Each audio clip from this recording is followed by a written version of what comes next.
Dad, your young ladies in your life going to play, sports, middle school, if they're just high school? athletic in any way these days. Well, here's the question: why are so many women tearing their ACLs? You remember last summer, Jen Fred went to the Delran soccer fields to interview our Olympic gold medalist, Carly Lloyd. So watch this. It happens pretty quickly. After one bad landing, you'll watch when she lands. Right there. Yeah, right there. That did it.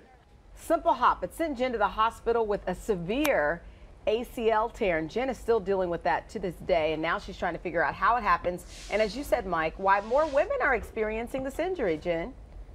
Yeah, well, good morning. And first of all, I need to introduce you to Dr. Peter DeLuca. He's the guy who had to deal with me after this happened. And you repaired my ACL, so thank you very much. Oh, you're welcome. And you also work on some big shots, the Eagles, the Flyers, and you're part of the great Rothman team. So it's got to be fun doing that kind of a thing. Oh, it's a blast. It's the only reason why I do it. So talk to me a little bit about why women in particular, young athletic women and elderly not so athletic women like myself, why are women doing this now more than ever, tearing their ACL?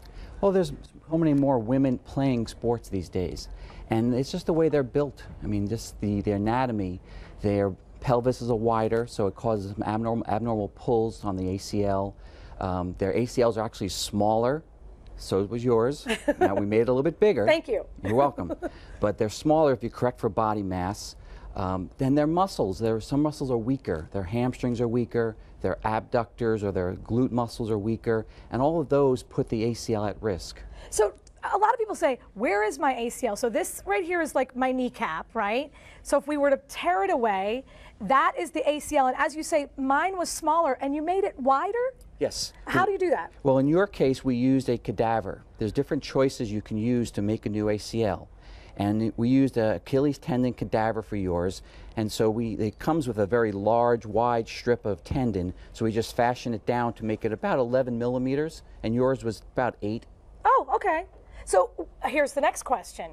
The first day I went to physical therapy at NovaCare, I said, how do I not do this again? Because you know, re-injury happens all the time. So how do women not do this again in particular? Because I've never met a person who said, I did it once. They're all like, I did this one twice, this one 3 times. How do you prevent it from happening again? Yeah, that's the biggest area of research right now, is looking at ACL prevention, in particular in women. And there is an exercise program that helps prevent ACLs. Now, it doesn't completely prevent it, but it decreases the rate of incidence. The key is you have to do it. If you stop doing it for even 2 to 3 weeks, then you're back to where you were before. And no snowboarding? No snowboarding while you're rehabbing from your ACL. No skateboarding? No skateboarding. And you want me in wedge heels if I'm wearing heels, not regular heels? As you're recovering from your ACL, the ACL actually gets stronger as time goes on. So if you happen to wear high heels at, let's say, 6 months, and you fall, that's the biggest problem. The graft is probably not strong enough to withstand that, and it's going to re-tear. Yeah.